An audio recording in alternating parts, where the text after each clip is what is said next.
and she's in love with me. Let me show you how to get approved for a Hellcat. Okay, all right, so check it out. So in order to get approved with a credit score of 455, that's crazy.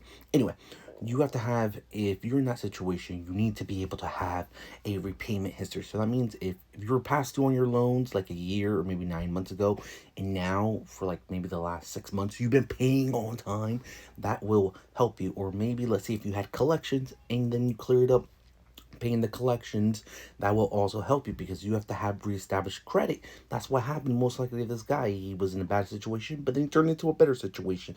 The next thing is down payment. So essentially, if you are wanting to get a car like $50,000, you need to put down 20 to 30%. What does that do?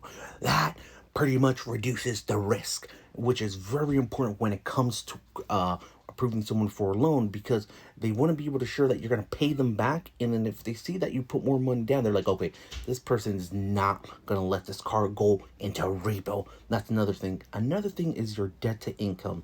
How to calculate your debt to income is pretty much all your monthly expenses that are reported on your credit divided by your income. This doesn't include your utilities, internet, none of that garbage.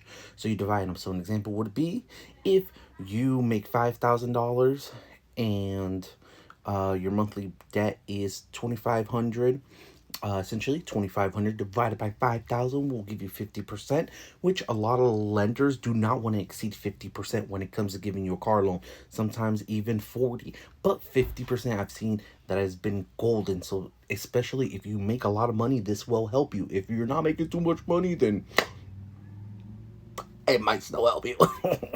But yeah, so if you want to get into a Hellcat, definitely follow those tips to increase your chances of being approved. And if you didn't understand, go ahead and follow me below, ask your questions, and follow me for more tips. Let's go.